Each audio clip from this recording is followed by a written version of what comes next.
Oklahoma ਦੇ ਇੱਕ ਲਵ truck stop ਦੇ ਉੱਤੇ ਇੱਕ ਬੜੀ ਅਜੀਬ ਜੀ ਗੱਲ ਵਾਪਰੀ ਹੈ, ਘਟਨਾ ਵਾਪਰੀ ਹੈ, ਜਿਹਦੇ ਵਿੱਚ ਇਹ ਲਿਖਿਆ ਗਿਆ ਪੰਜਾਬੀ ਦੇ ਵਿੱਚ ਕਿ ਪੰਜਾਬੀਓ ਤੁਸੀਂ ਇੱਥੇ ਚਲੇ ਜਾਓ, ਤੁਹਾਨੂੰ ਕੋਈ ਨਹੀਂ ਚਾਹੁੰਦਾ, ਤੁਸੀਂ ਸਾਡੀਆਂ ਨੌਕਰੀਆਂ ਚੋਰੀ ਕਰ ਰਹੇ ਹੋ ਤੇ ਸਾਡੀਆਂ ਸੜਕਾਂ ਨੂੰ ਖਤਰਨਾਕ ਬਣਾ ਰਹੇ ਹੋ। ਇਹ ਮਾਮਲਾ ਪੰਜਾਬੀ ਰੇਡੀਓ ਯੂਐਸਏ ਦੇ ਪ੍ਰੋਗਰਾਮ ਅਪਡੇਟ ਟਰੱਕਿੰਗ ਦੇ ਵਿੱਚ ਪ੍ਰਮੁੱਖਤਾ ਦੇ ਨਾਲ ਉਠਾਇਆ ਗਿਆ ਸੀਗਾ। ਉਸ ਤੋਂ ਬਾਅਦ ਪੰਜਾਬੀ ਰੇਡੀਓ ਯੂਐਸਏ ਨੇ ਕੰਪਨੀ ਤੱਕ ਪਹੁੰਚ ਕੀਤੀ ਤੇ ਇਸ ਪੋਸਟ ਦੇ ਉੱਤੇ ਇਤਰਾਜ਼ ਜਤਾਇਆ।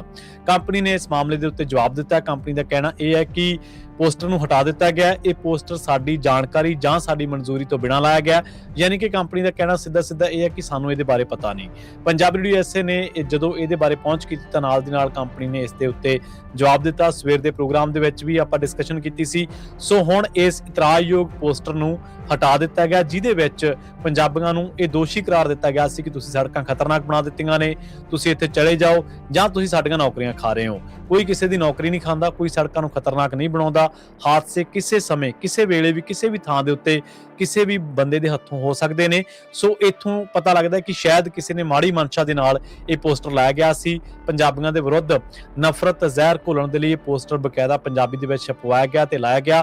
ਪੰਜਾਬੀ ਰੇਡੀਓ ਯੂਐਸਏ ਨੇ ਹਮੇਸ਼ਾ ਜਿਸ ਮਸਲੇ ਦੇ ਵਿੱਚ ਪੰਜਾਬ ਦੀ ਗੱਲ ਆਉਂਦੀ ਆ, ਪੰਜਾਬੀਅਤ ਦੀ, ਪੰਜਾਬੀ ਮਾਂ ਬੋਲੀ ਦੀ, ਸਿੱਖਾਂ ਦੀ, ਕੌਮ ਦੀ ਗੱਲ ਆਉਂਦੀ ਆ, ਉਸ ਮਸਲੇ ਨੂੰ ਪ੍ਰਮੁੱਖਤਾ ਦੇ ਨਾਲ ਚੁੱਕਿਆ ਤੇ ਇੱਕ ਵਾਰੀ ਫਿਰ ਪੰਜਾਬੀ ਰੇਡੀਓ ਯੂਐਸਏ ਨੇ ਪਹੁੰਚ ਕੀਤੀ ਲਵ ਕੰਪਨੀ ਤੱਕ, ਉਹਨਾਂ ਨੂੰ ਮੈਸੇਜ ਛੱਡਿਆ ਤੇ ਉਸ ਤੋਂ ਬਾਅਦ ਉਹਨਾਂ ਦਾ ਜਿਹੜਾ ਜਵਾਬ ਸੀ ਉਹ ਇਹ ਸੀਗਾ ਕਿ ਸਾਨੂੰ ਇਹਦੇ ਬਾਰੇ ਪਤਾ ਨਹੀਂ ਤੇ ਸਾਡੀ ਮਨਜ਼ੂਰੀ ਜਾਂ ਜਾਣਕਾਰੀ ਤੋਂ ਬਿਨਾਂ ਲਾਇਆ ਗਿਆ।